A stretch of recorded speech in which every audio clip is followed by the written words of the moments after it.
I pressed my forehead against the cool glass of my apartment window and watched the city lights flicker across downtown Phoenix. 28 years old, and I had just signed the closing papers on my first house. A real house with a backyard, 3 bedrooms, and a mortgage that belonged entirely to me. The keys sat heavy in my pocket, their metal edges digging through the fabric of my jeans as a constant reminder that I had actually done it. My phone buzzed. I glanced down, expecting congratulations from my coworker Patricia, who had been following my house hunting journey for 6 months.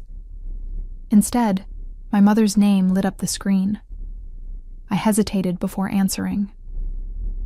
Our conversations had become increasingly tense over the past year, ever since my younger sister Vanessa dropped out of college for the 3rd time. "Hello? Rona, your father and I need to talk to you." Her voice carried that clipped tone she used when delivering ultimatums. "Can you come by the house tomorrow evening?" I shifted my weight, still staring out at the glittering skyline. "I'm actually pretty busy tomorrow. I'm moving into my new place, remember? I told you about it last month." Silence stretched between us. Then, "You went through with that? Rona, we discussed this. You should have waited." My fingers tightened around the phone. We had not discussed anything. She had expressed her opinion, which was that I should continue renting and help Vanessa pay for another attempt at college. I had smiled, nodded, and proceeded with my own plans exactly as I had been doing since I was 15 years old. "I've been saving for this for years, Mom. The timing was right. Your sister needs support right now. She's going through a difficult transition." Vanessa was always going through a difficult transition. At 24, she had cycled through 4 different career aspirations, racked up substantial credit card debt, and moved back into our parents' house twice. Each time, our parents had bailed her out, smoothed over her mistakes, and assured her that she just needed to find her passion. Meanwhile, I had worked 2 jobs through high school, put myself through community college while working full-time at a medical supply warehouse, and climbed my way up to a logistics coordinator position that finally paid me enough to save aggressively. I had eaten ramen for dinner more nights than I could count. I had skipped vacations, driven a car that was older than I was, and watched my savings account grow with a devotion that bordered on religious. "Mom, I have to go. I'll call you later this week." I ended the call before she could protest. Outside, a plane descended toward the airport, its lights blinking in rhythmic patterns. I thought about the house waiting for me across town, the house I had toured 7 times before making an offer. It had good bones, the inspector said. The roof was only 5 years old. The neighborhood was quiet, filled with young families and retirees who actually maintained their yards. My phone buzzed again. This time it was a text from Vanessa. "Heard you bought a house. Must be nice having everything handed to you." I stared at the message until the screen went dark. Everything handed to me. I had started working at a fast food restaurant when I was 15, lying about my availability for school activities because I needed every possible shift. At 16, I added weekend shifts at a grocery store. I had missed prom because I was working a double shift. I had missed my high school graduation party because I was saving the money I would have spent on a dress. Vanessa had gotten a car for her 16th birthday. I had bought mine at 19 with money I had saved for 2 years. Vanessa had gone to the state university with our parents covering tuition, room, and board. I had taken classes at community college while working 40 hours a week, finishing my associate degree in 3 years instead of 2 because I could only afford part-time enrollment. But sure. Everything had been handed to me. I did not respond to her text. Instead, I pulled up the photos I had taken of the house on my phone.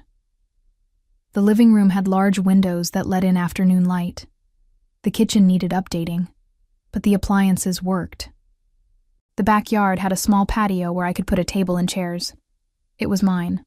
All mine. The next evening, I hauled boxes from my apartment to a rented truck. Patricia showed up with coffee and helped me wrap dishes in newspaper.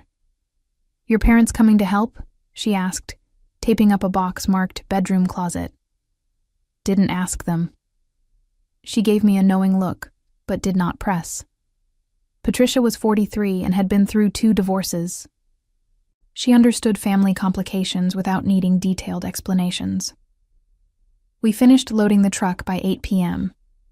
My apartment looked strange, stripped of furniture, just carpet indentations where my couch had been, and nail holes in the walls from picture frames. I had lived here for 4 years, watching my savings account balance climb, while other people my age took trips to Mexico and bought new cars. Every financial decision had been calculated, deliberate, focused on one singular goal. Patricia drove the truck while I followed in my car. The house was in a neighborhood called Desert Bloom, about 20 minutes from my current apartment and 30 minutes from the warehouse where I worked. The streets were lined with mature mesquite trees, and most houses had desert landscaping with rock gardens and native plants. Mine was a pale yellow ranch style with dark brown trim, built in 1987, but well maintained by the previous owners. I unlocked the front door and stepped inside. The house smelled faintly of the vanilla candles the previous owners had burned during the final showing. The living room stretched before me, empty and echoing. My footsteps sounded loud against the tile floor. "It has good energy," Patricia announced, walking through the space with her coffee cup. "I can see you being happy here." We unloaded the truck in stages, taking breaks to drink water and rest our backs. By midnight, all my boxes were stacked in their designated rooms, and my furniture was arranged in approximate positions. Patricia left around 12:30 a.m., making me promise to text her when I woke up, so she knew I had not been murdered by a home invasion. I stood in the center of my new living room after she left. The house settled around me, creaking softly as the temperature dropped. I had done it. Without help, without loans from family, without taking shortcuts. I had worked and saved and sacrificed, and now I owned property. Actual property with my name on the deed. My phone rang at 7 a.m., jolting me awake on the air mattress I had inflated in the master bedroom. My mother's name appeared on the screen again. "Rona, we need you to come to the house today. This is important." I rubbed sleep from my eyes. "What's going on?" "Just come over. Your father and I need to discuss something with you, and bring your paperwork from the house purchase." Something in her tone made my stomach clench. "What paperwork?" "The deed, the mortgage papers, all of it. Bring everything." She hung up before I could ask more questions. I lay on the air mattress, staring up at the ceiling fan that slowly rotated above me. The house was quiet, except for the hum of the refrigerator in the kitchen and the distant sound of a dog barking somewhere in the neighborhood. I drove to my parents' house in Scottsdale that afternoon. The development where they lived was one of those planned communities with an HOA that regulated mailbox colors and lawn maintenance schedules. Their house was a 2-story southwestern style, with a 3-car garage and a pool in the backyard. My father had retired early from his career in pharmaceutical sales, and my mother managed a boutique part-time more for social engagement than income. Vanessa's car was parked in the driveway. Of course, I grabbed the folder containing my house documents from the passenger seat and walked to the front door. My mother opened it before I could knock. "Come in. We're in the living room." My father sat in his leather recliner, reading glasses perched on his nose as he examined something on his tablet. Vanessa sprawled on the couch, her expression a mix of smugness and vindication. I felt the first whisper of real unease. "Sit down, Rona." My mother gestured to the love seat. "We need to talk about your recent purchase." I remained standing. "My house? What about it?" My father set down his tablet. "Your mother and I have been discussing your situation, and we feel you made this purchase without proper consideration for the family's needs." "The family's needs?" I repeated slowly. "It's my house. I bought it with my money." "Money you earned while living under our roof for 18 years, my mother interjected. "We provided for you, gave you a foundation. You owe us consideration." I looked at Vanessa, who was examining her fingernails with studied disinterest. Pieces started clicking together. What is this really about? My father cleared his throat. Your sister needs stability right now. She's been looking for a place to live, somewhere affordable where she can focus on finding her path. We think your house would be perfect for her. The room seemed to tilt slightly. You think my house would be perfect for Vanessa? You bought a 3-bedroom, my mother said. That's far too much space for one person. Vanessa could live there, pay you minimal rent until she gets on her feet. It makes financial sense. I laughed. Actually laughed.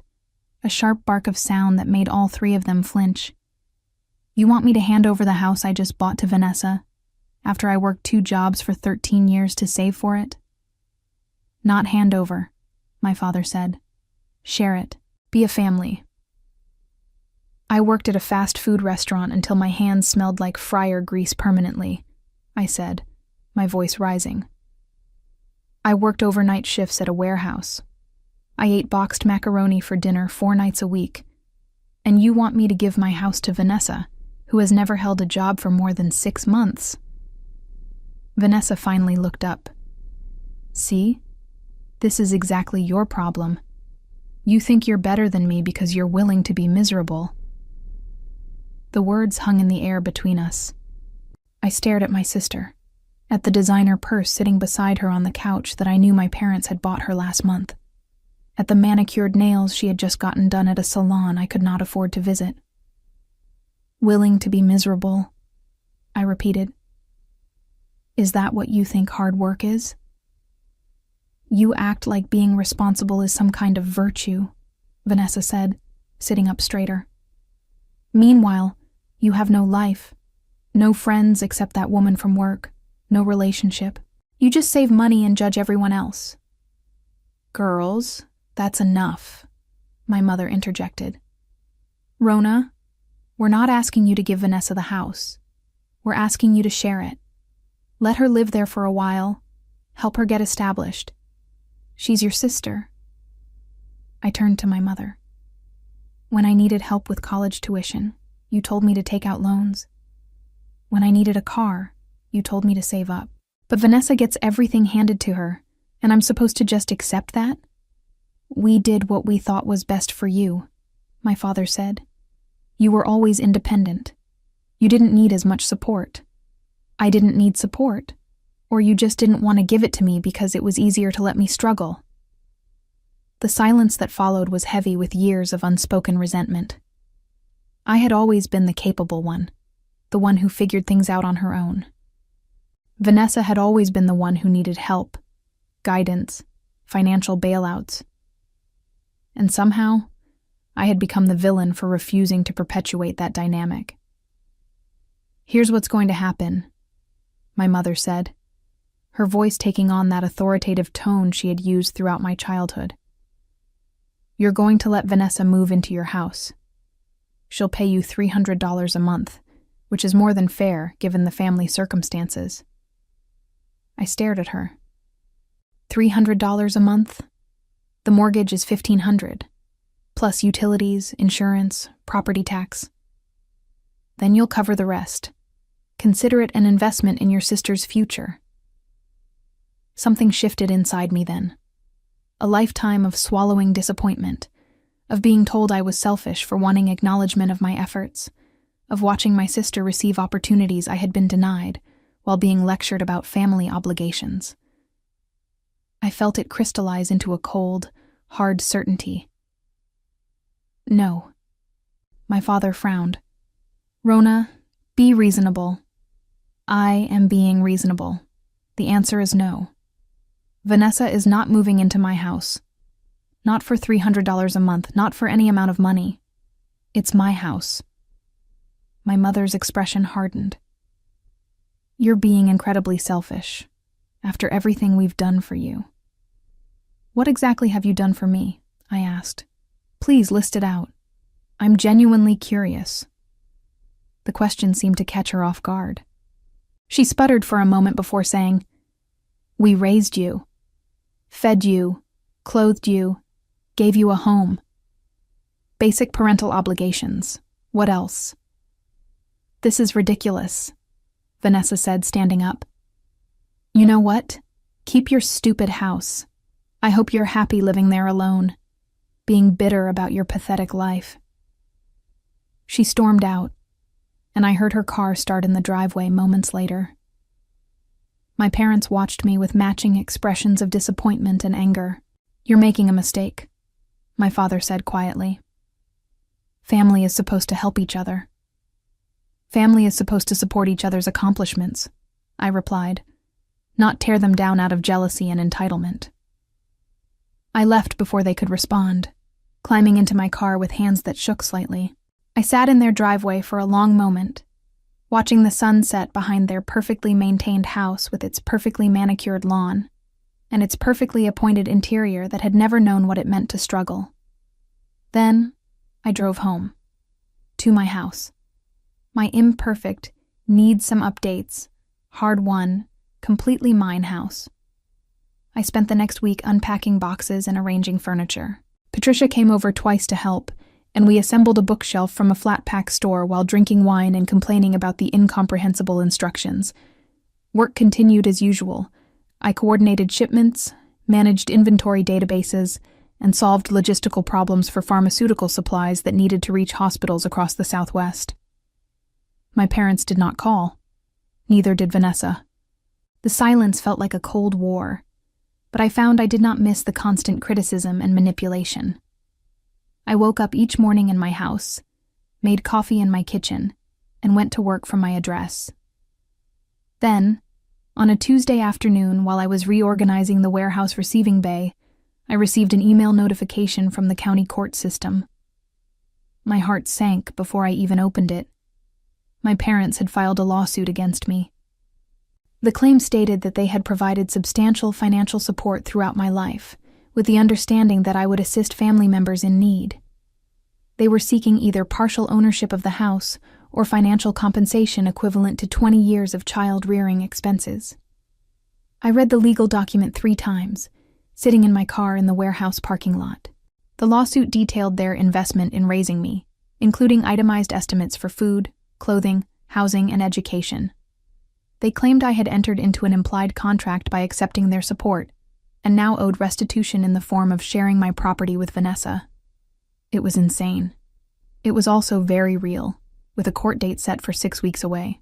I called the only lawyer I knew, a woman named Beth, who sometimes came into the warehouse to pick up supplies for her father's medical equipment. She listened to my explanation, asked me to email her the court documents, and called me back an hour later. This is one of the more creative attempts at legal manipulation I've seen, she said. But it's not without precedent. There have been cases where parents claimed implied contracts with adult children. Most get dismissed, but not all. My stomach dropped.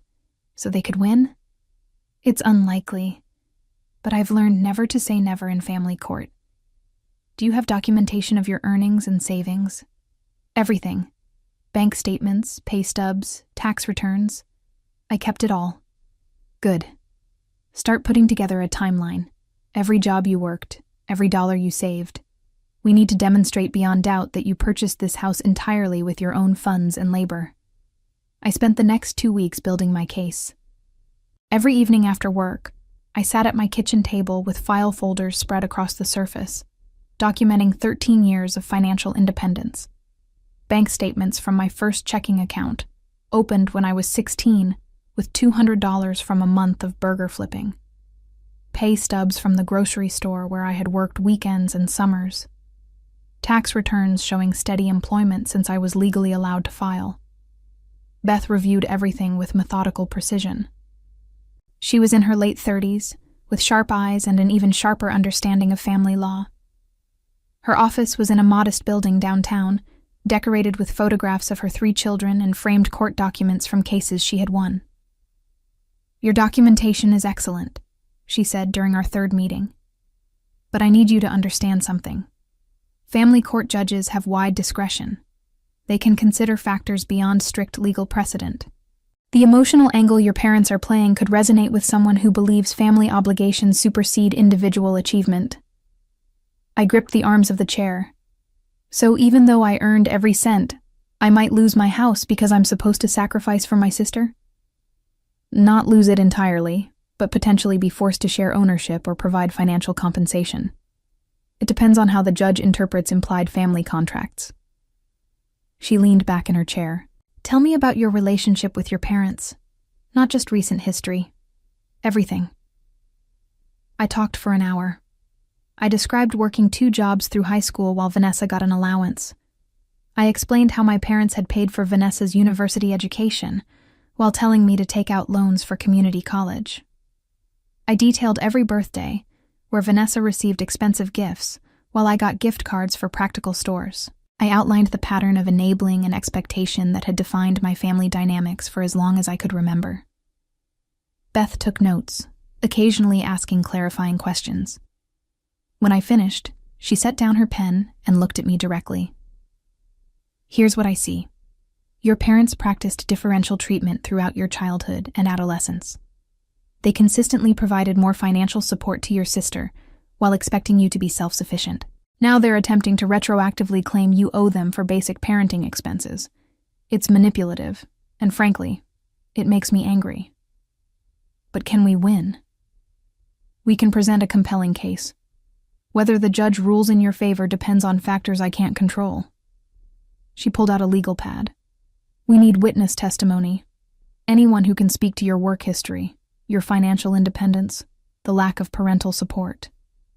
Who can we call? I thought about it. Patricia, obviously. My former manager from the grocery store, a man named Dennis who had written me a college recommendation letter years ago. A professor from community college who had helped me navigate financial aid. My current supervisor at the warehouse, a stern woman named Judith, who nonetheless respected my work ethic. Also, Beth continued, we need to consider your sister. Will she testify? For my parents? Absolutely. Then we need to be prepared for whatever she might say. Think about the narrative they'll construct. Poor Vanessa, struggling to find her way, while selfish Rona hoards resources. They'll paint you as the privileged sister who refuses to help family in need. I laughed bitterly. Privileged? Because I worked 80-hour weeks. Perception matters in court. We need to control the narrative. Beth made more notes. I want you to document every instance of your parents supporting Vanessa financially over the past 5 years. Every car payment they made, every credit card they paid off, every rent check they covered. Can you do that? I can try. Vanessa posts everything on social media.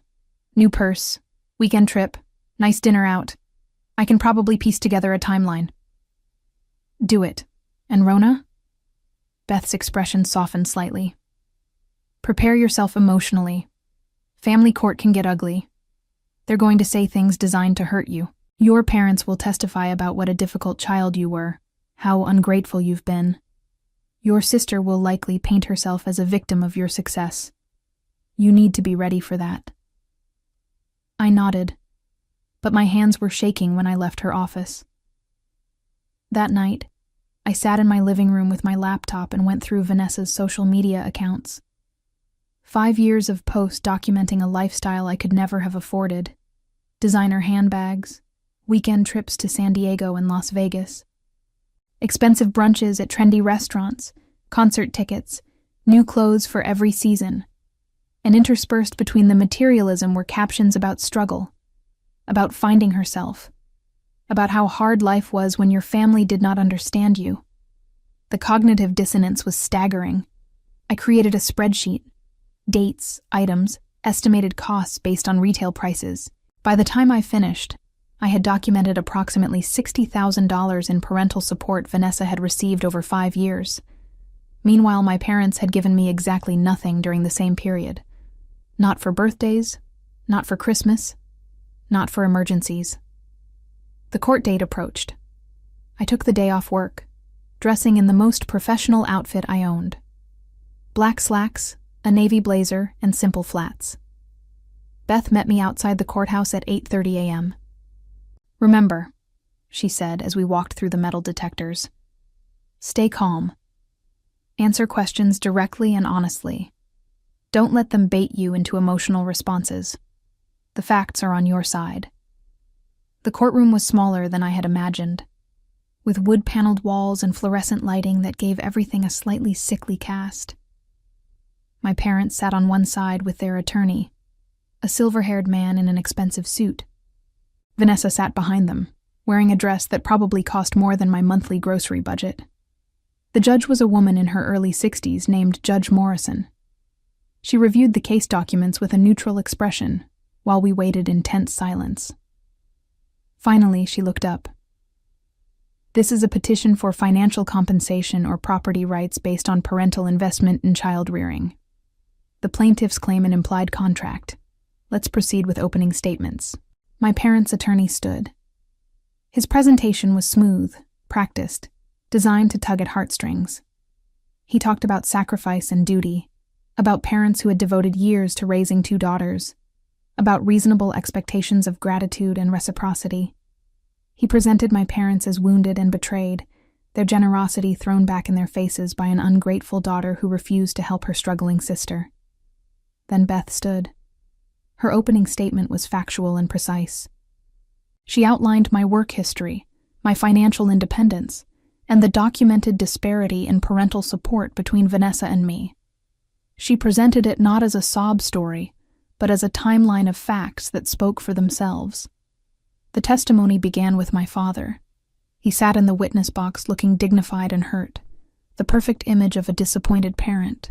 My parents' attorney led him through a series of questions about raising 2 daughters, providing for our needs, ensuring we had opportunities to succeed. Did you treat both daughters equally? The attorney asked. We treated them according to their needs, my father replied. Rona was always very independent. She didn't need as much guidance. Vanessa required more support because she was still finding her path. And when Rona purchased a house, what was your reaction? We were proud of her accomplishment. But we also hoped she would recognize her good fortune and help her sister, who hasn't had the same advantages. Beth stood for cross-examination. Mr. Sir, you stated Rona didn't need as much guidance. Did she also not receive as much financial support? My father shifted. We supported both our daughters appropriately. Did you pay for Rona's college education? She chose to attend community college. We offered to help with university costs if she had applied. But you did pay for Vanessa's university education? Full tuition, room, and board? Vanessa attended a 4-year institution, yes. For 3 separate enrollments, as she withdrew twice and re-enrolled, is that correct? My father's jaw tightened. She was finding her direction. And each time she withdrew, did you receive any refund on the tuition you had paid? No, but that's not relevant. I would argue it's very relevant to the question of equal treatment. How much did you spend on Vanessa's attempted college education over 6 years? I don't have exact figures. Beth pulled out a document. According to university records and your own financial statements provided in discovery, approximately $120,000. Is that accurate? Approximately, yes. And how much did you contribute to Rona's community college education? The silence stretched long enough to be uncomfortable. Finally, my father said, Rona was financially independent. She didn't ask for help. Because you had told her to take out loans, hadn't you? We encouraged her to be self-sufficient. Did you buy Vanessa a car when she turned 16? We gave her a used vehicle, yes. And Rona? Rona purchased her own vehicle, because you told her to save up for one, correct? My father did not answer.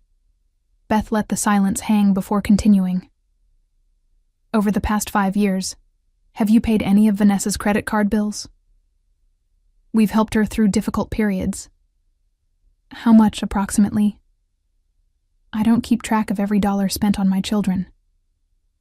Your bank statements show transfers totaling approximately $40,000 to Vanessa over 5 years. Does that sound accurate? My father's face had gone red. We help our daughters when they need it. How much have you transferred to Rona during the same period? Rona has a stable job. She doesn't need financial assistance. So, to summarize, you spent $120,000 on Vanessa's education, which she did not complete. You've transferred approximately $40,000 to cover her debts and expenses over 5 years. You purchased her a vehicle. Meanwhile, you contributed $0 to Rona's education, $0 to her living expenses, and did not purchase her a vehicle. And now you're suing Rona for compensation based on your investment in raising her. Is that an accurate summary? You're twisting the facts, my father said. We raised both our daughters. We provided for both of them. Until they turned 18, yes. After that, you provided substantially for one daughter while telling the other to be independent. No further questions. My mother testified next. Her presentation was more emotional, talking about a mother's love and the pain of seeing your children divided. She cried when describing how I had refused to help Vanessa, how I had turned my back on family when they needed me most. Beth's cross-examination was equally precise. She walked my mother through every instance of differential treatment, every birthday where Vanessa's gifts far exceeded mine, every family vacation I had been excluded from because I was working. Did you ever offer to contribute to Rona's house down payment? Beth asked. We assumed she had it covered, my mother replied. She's always been so capable. Did you offer to contribute to Vanessa's living expenses? Vanessa needed help. Why does needing help entitle someone to more support than someone who works hard to avoid needing help? That's not how family works, my mother said, tears streaming down her face. You help the people who are struggling. And when Rona was struggling, working 2 jobs, eating cheap food, driving an unreliable car, where was the family help then? My mother had no answer. The tears continued, but I found I felt nothing. Just a cold, clear certainty that I was watching a performance designed to manipulate sympathy. Then Vanessa took the stand. She wore her victimhood like armor, describing how difficult her life had been, how she had always struggled in my shadow, how our parents had been harder on her because I had set such an impossibly high standard. Rona made it clear she thought she was better than me, Vanessa said. She judged my choices, looked down on me for needing help. When she bought that house, I thought maybe she'd finally be willing to support family. But instead, she threw it in my face. What did you think would happen when Rona bought the house? My parents' attorney asked. I thought she might let me stay there while I figured things out. Just for a little while, until I found a job and got stable. But she refused. She said horrible things about how I'd never held a job for more than 6 months, about how I was irresponsible. She humiliated me in front of our parents. Beth's cross-examination was brutal in its simplicity. How many jobs have you held for more than a year? Vanessa hesitated. I've had several positions. Please answer the question. How many jobs have you held for more than 12 consecutive months? I don't know exactly. A few. According to your own resume, provided in Discovery, you've had 9 jobs in 6 years. The longest tenure was 8 months. Is that correct? Vanessa's face flushed. Some jobs weren't the right fit. I was finding my path. How much do you currently pay in rent? I'm staying with my parents right now. For how long? About 8 months. And before that? I had an apartment for a while. For 6 months, before being evicted for non-payment of rent, which your parents then paid off, correct? I had some financial difficulties. Have you ever paid your own rent consistently for more than a year? It's expensive to live in this city. Rona manages to pay her rent and now her mortgage. What's the difference? She's willing to sacrifice everything for money, Vanessa snapped. She has no life, no joy. She just works and saves and judges everyone else. Did you ask Rona if you could live in her house? My parents suggested it would be a good arrangement. Did you offer to pay market rate rent? They suggested $300 a month. The mortgage is $1,500, plus utilities and other expenses. You were offering to pay 20% of the monthly cost while occupying 33% of the space. Did you consider that fair? I'm her sister. Family helps family. Did you help Rona when she was working 2 jobs and eating cheap food to save money? I was in school. Rona was also in school while working 2 jobs. Did you offer to help her study? Cover a shift so she could sleep? Contribute anything to her success? Vanessa's eyes filled with tears. I was dealing with my own challenges. No further questions. Then it was my turn. I walked to the witness stand feeling like I was moving through water, everything slow and surreal. Beth led me through my testimony carefully, establishing my work history, my savings patterns, my complete financial independence from age 18 onward. Did your parents ever offer to help with your college tuition? Beth asked. No. They told me to take out loans if I needed them. Did they offer to help with a car? No. They told me to save up and buy one myself. Did they offer to help with your house down payment? No. They didn't know I was buying a house until after I'd already made the offer. How much money have you received from your parents since turning 18? I thought about it carefully. About $500, total. A $100 check for my 21st birthday, a $100 check for my 25th birthday, and $300 over various Christmases and gift cards to Target and grocery stores.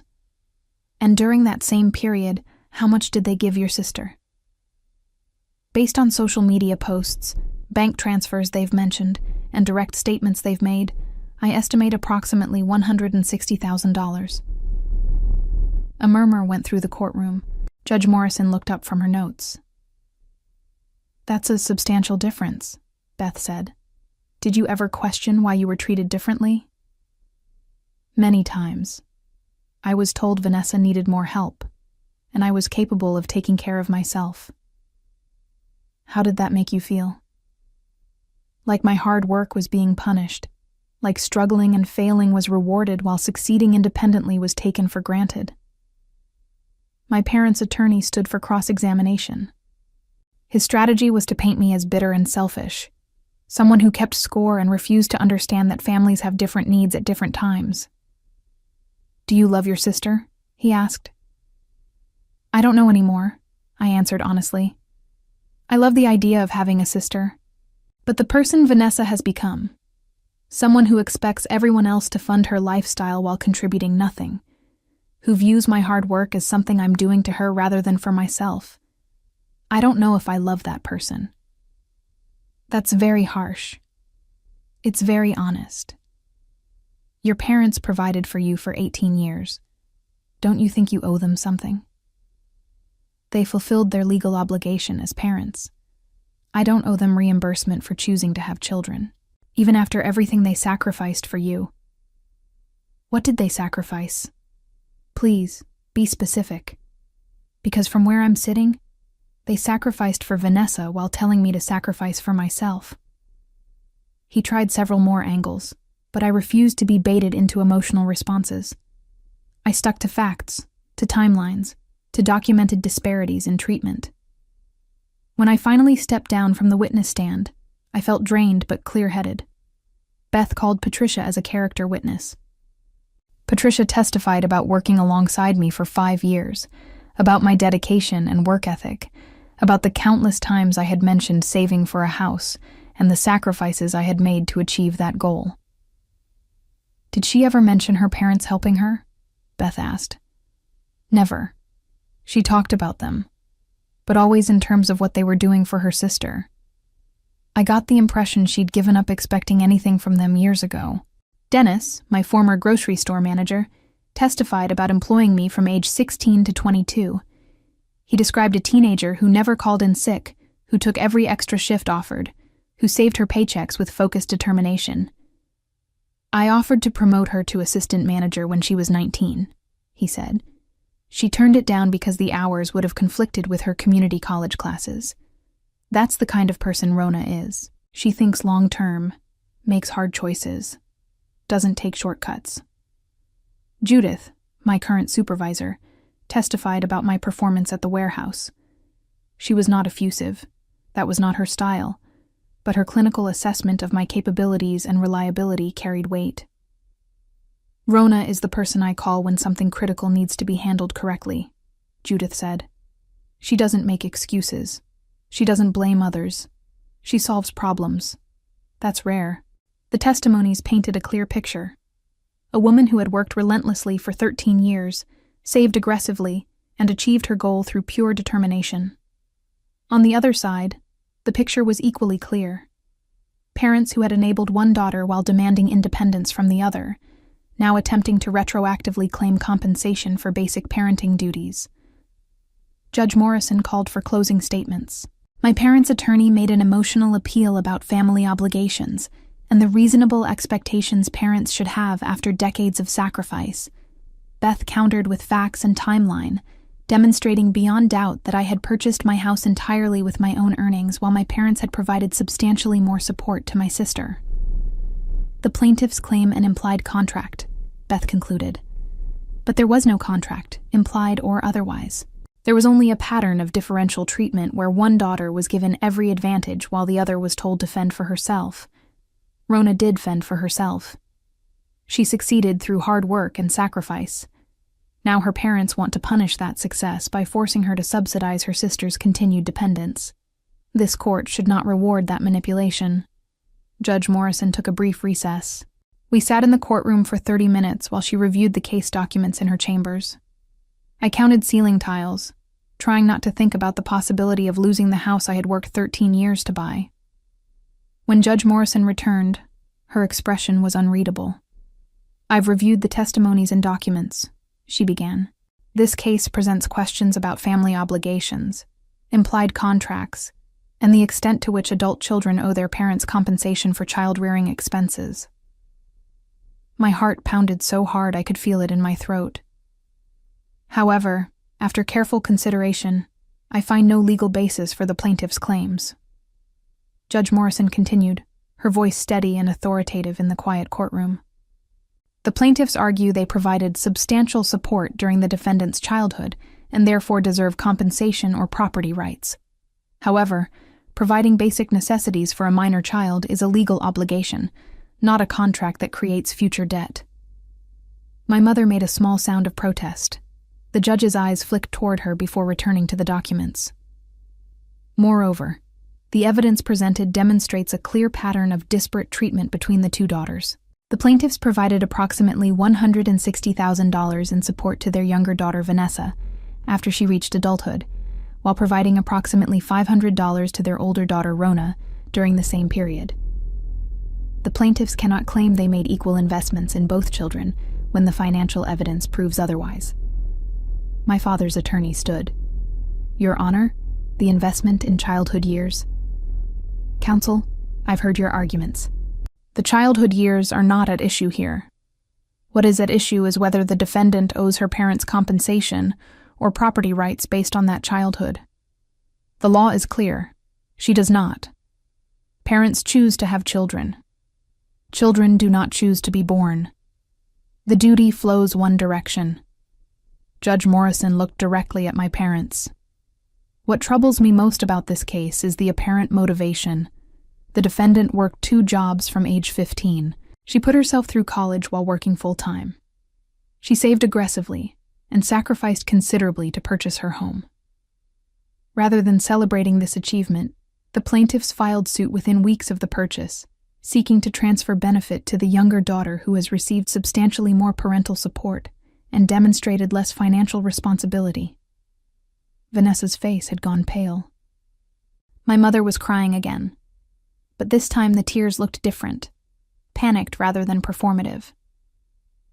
"The evidence shows the defendant purchased her home entirely with funds she earned and saved independently. There is no legal basis for the plaintiff's claim of implied contract or owed compensation.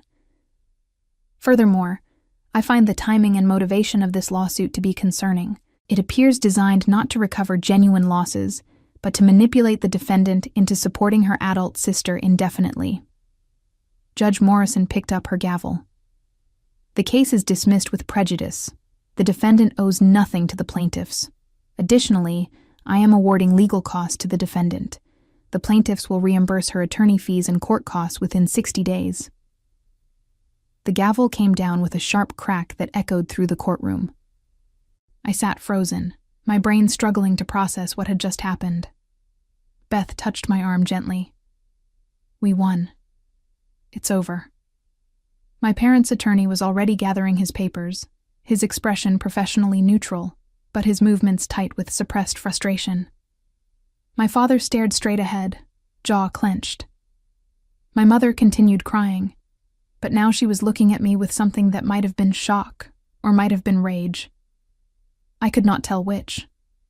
Vanessa stood abruptly and walked out of the courtroom, her heels clicking sharply against the tile floor. The sound seemed to break the spell. People began moving, gathering belongings, preparing to leave. My parents approached with their attorney trailing behind. For a moment, I thought they might apologize. Maybe acknowledge what they had done.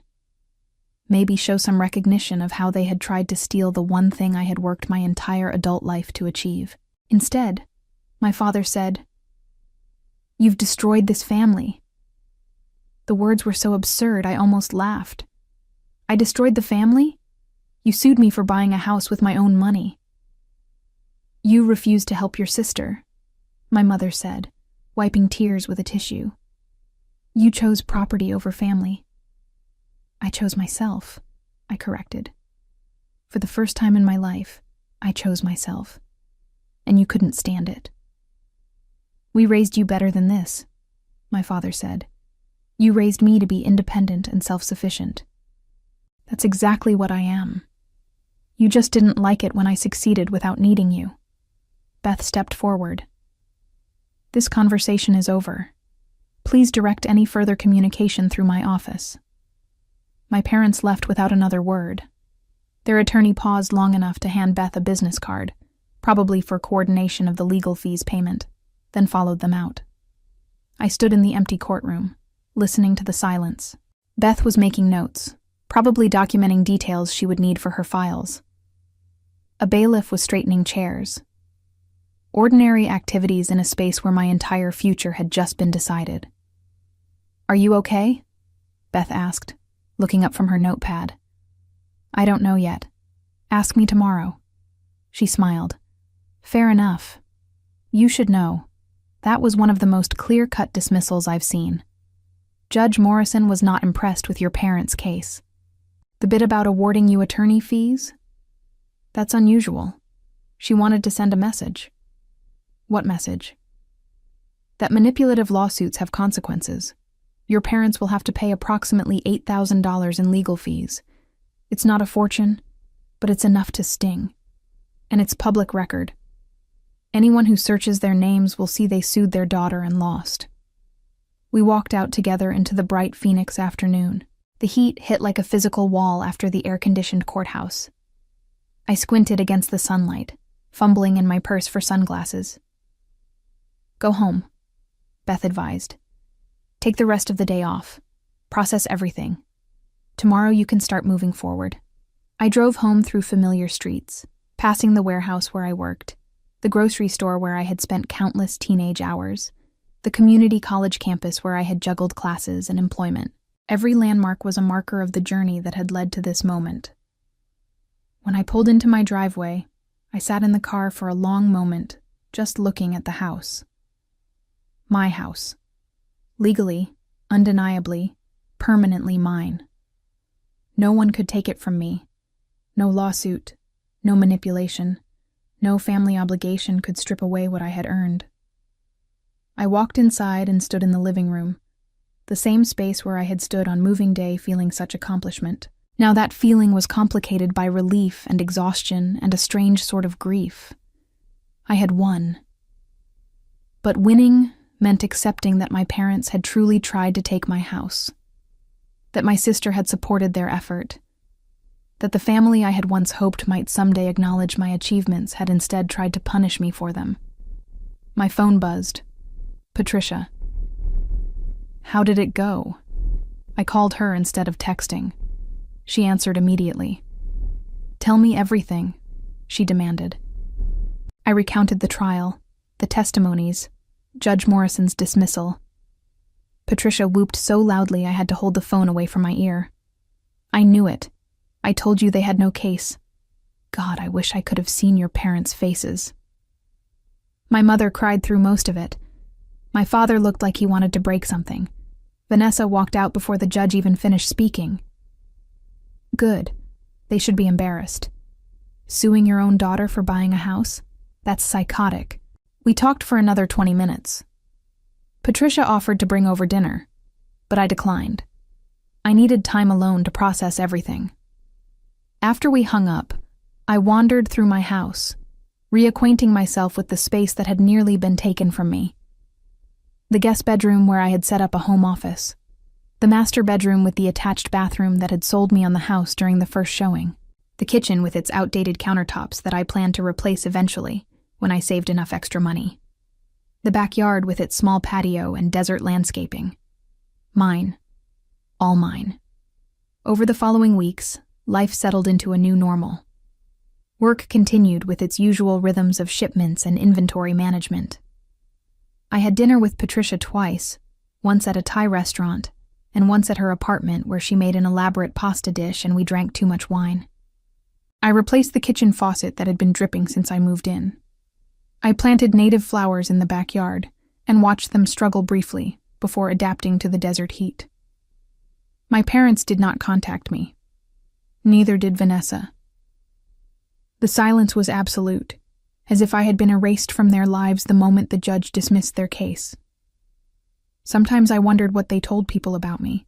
Probably some version of events where I was the villain, the ungrateful daughter who had abandoned family in pursuit of selfish ambitions.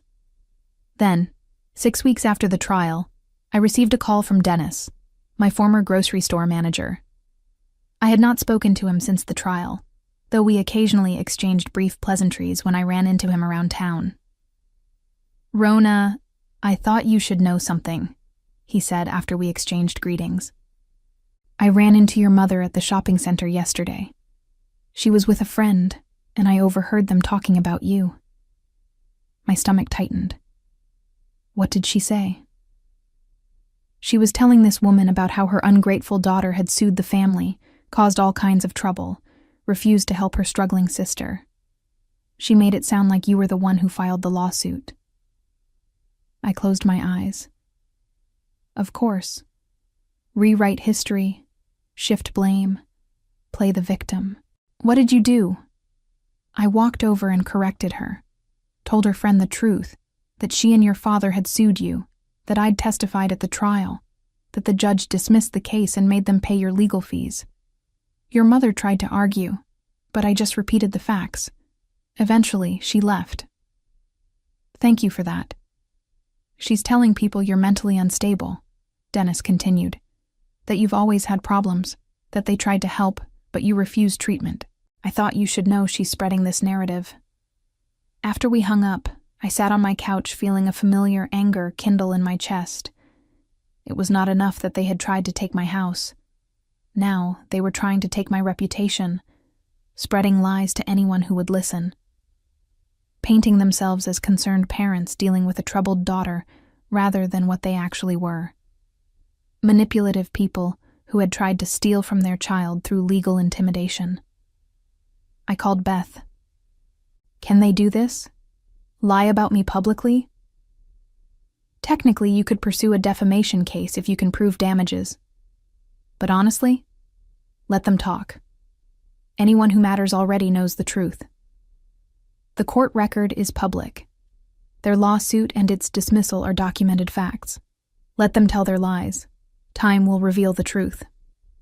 She was probably right, but the anger did not dissipate. I had worked so hard, sacrificed so much, and now my parents were trying to destroy my character because they had failed to destroy my independence.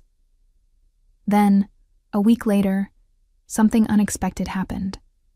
I received a message through social media from a cousin I had not spoken to in years, a woman named Kelly who lived in Tucson. We had been close as children, but drifted apart as adults. Hey, Rona, I heard about what happened with your parents and the lawsuit. I wanted you to know I'm not surprised. They tried to pull something similar with my brother years ago. He borrowed money from them for a car repair, and they held it over his head for 5 years, claiming he owed them all kinds of additional compensation. We eventually cut them off entirely. I'm sorry they put you through that. You deserved better. I stared at the message. My parents had done this before? To other family members? I responded asking for more details. Kelly called me that evening. It's their pattern, she explained. They help someone, then use that help as leverage for control. When the person resists, they retaliate. My brother finally told them to keep their money and stop taking their calls. They told the whole family he was unstable and ungrateful. Sound familiar? Very familiar. The thing is, most people eventually figure it out. My parents did. Other relatives did. Your parents have burned a lot of bridges over the years. There's a reason we only see them at major holidays. And even then, people keep their distance. We talked for over an hour. Kelly shared stories about family dynamics I had been too young to understand at the time. Instances of my parents offering help only to later demand excessive repayment. Arguments at family gatherings where they played the victim while clearly being the aggressor, a pattern of manipulation that stretched back decades. Why didn't anyone warn me? I asked. Would you have believed us? You were living it. You had to see it for yourself. Kelly paused. But now that you have, you'll probably notice other people avoiding them. Pay attention at the next family event. Watch who keeps conversations short and superficial. I thought about Thanksgiving the previous year, how several relatives had made polite small talk with my parents before quickly moving on to other conversations. At the time, I had assumed they were just busy. Now I wondered if they were strategically limiting exposure. The next major family event was my grandmother's 85th birthday party in late November. It was held at a restaurant in Scottsdale, organized by my Aunt Julia. I almost did not go, expecting it to be uncomfortable given the lawsuit. But my grandmother had always been kind to me in her distant way, and I wanted to see her. I arrived deliberately late, hoping to avoid prolonged interaction with my parents. The party was already in full swing when I walked into the private dining room.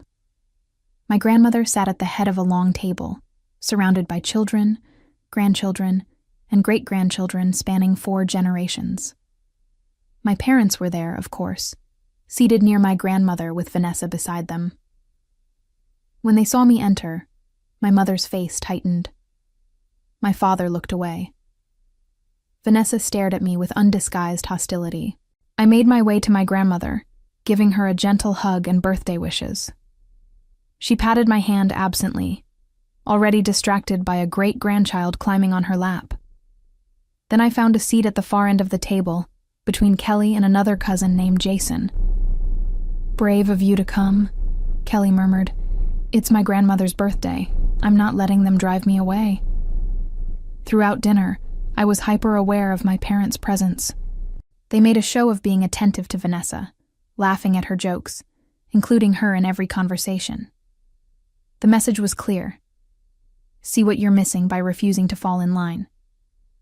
But I also noticed what Kelly had mentioned. Other relatives kept their interactions with my parents brief and surface level. My Uncle Tom, who had always been friendly with my father, barely spoke to him. My Aunt Julia was polite but distant. Even my grandmother seemed less engaged when my mother tried to monopolize her attention. After dinner, while people were having coffee and cake, my Aunt Julia approached me. "I heard about the lawsuit," she said quietly. "I'm sorry they put you through that. Your uncle and I talked about reaching out, but we weren't sure if you wanted family involvement. It's over now. The judge dismissed it. Good. Your parents have always been..." She paused, choosing words carefully. "Challenging. They mean well, but they have difficulty respecting boundaries." It was a diplomatic way of saying they were manipulative and controlling.